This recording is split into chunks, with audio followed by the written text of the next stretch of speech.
जय हिंद दोस्तों, आइए देखते हैं 8 क्लास का पॉलिटिक्स जो है उसका पहला चैप्टर क्या है, भारतीय संविधान। बहुत क्विकली आपको समझ में आएगा, धैर्य से देखिए। क्या कहा, देश चलाने के लिए कुछ मूलभूत नियमों की आवश्यकता पड़ती है जिसका पालन उस देश में रह रहे नागरिक तथा सरकार दोनों करती है या दोनों को करना पड़ता है। इन्हीं नियमों को ही संविधान कहा जाता है। क्या कहा, देश को चलाने के लिए हमें कुछ मूलभूत नियमों एवं कानून की आवश्यकता पड़ती है। इस नियम और कानून को आम नागरिक से लेकर के और सरकार तक मानती है। वही जो नियम और कानून है, इसी के समूह को लिखित रूप को ही क्या कहते हैं हम लोग, संविधान कहते हैं। आगे देखते हैं क्या है। भारतीय संविधान अंग्रेजी हुकूमत के खिलाफ लंबे संघर्ष एवं अन्य देशों के संविधान का नतीजा है।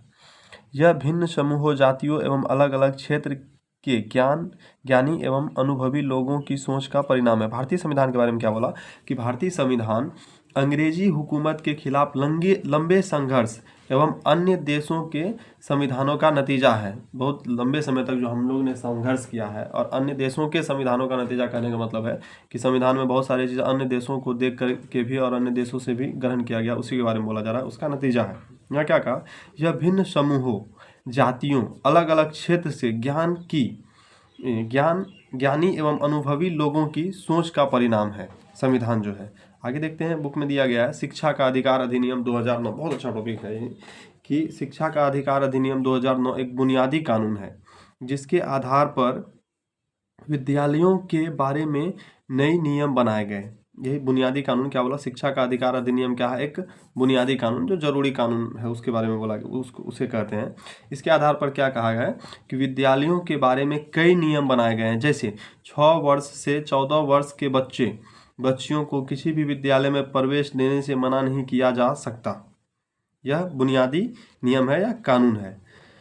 यह हमको कब मिला है, शिक्षा का अधिकार अधिनियम 2009 लागू हुआ है तब हमको मिला है कि 6 से 14 वर्ष के बच्चे किसी भी स्कूल में जाके पढ़ सकते हैं, उसको रोका नहीं जाएगा। अगला है, प्रत्येक 3 किलोमीटर के दायरे में कक्षा 8 तक की पढ़ाई हेतु सरकारी हेतु स्कूल होना अनिवार्य है। प्रत्येक 3 किलोमीटर के क्षेत्र में कम से कम एक 8 तक की पढ़ाई स्कूल के लिए 8 तक की पढ़ाई के लिए सरकारी स्कूल होना चाहिए। तीसरा क्या कहता है कि क्लास 1 से 5 तक स्कूल में छात्र शिक्षक का अनुपात 30:1 होना चाहिए इत्यादि इन्हीं नियमों पर बात करता है शिक्षा का अधिकार अधिनियम 2009। क्लास 1 से 5 तक स्कूल के छात्र एवं शिक्षक का अनुपात 30:1 कहने का मतलब है कि 1 से 5 क्लास तक जितने भी छात्र रहेंगे उसमें से 30 बच्चों के लिए प्रॉपर एक शिक्षक होंगे। 30 से ज़्यादा बच्चों के लिए एक शिक्षक 30 से ज़्यादा बच्चों को नहीं पढ़ाएंगे, ये बात यहाँ पे कहा गया। आइए देखते हैं कांग्रेस के बारे में। कांग्रेस की स्थापना जो कि 1885 में होता है, इसको भारतीय राष्ट्र कांग्रेस कहते हैं। कांग्रेस के नेता अंग्रेजी सरकार की भारत में बनाई जा रही नीतियों की आलोचना करते हुए आमतौर पर यह सवाल उठाते थे कि अंग्रेज सरकार ने जो अधिकार अपने देश इंग्लैंड के नागरिकों को दे रखा है वो अधिकार हम भारतीयों को क्यों नहीं दिए जा रहे हैं। कांग्रेस के नेताओं ने, जब कांग्रेस का गठन हुआ 1885 में, उसके लगभग 20 साल बाद कांग्रेस के नेताओं ने 20 साल 25 साल बाद सवाल उठाना शुरू किया अंग्रेजों से कि जो ब्रिटेन के लोगों को जो अधिकार है, इंग्लैंड के लोगों को जो अधिकार आप दिए हैं, वह अधिकार भारत के लोगों को क्यों नहीं देते हैं। कौन कौन सा अधिकार था इसमें दोस्तों, देखते हैं। इसमें था वोट देने का अधिकार, चुनाव लड़ने का अधिकार, व्यवसाय करने का अधिकार, कहीं भी स्वतंत्र रूप से घूमने फिरने का अधिकार भारत के लोगों को नहीं दिया गया था।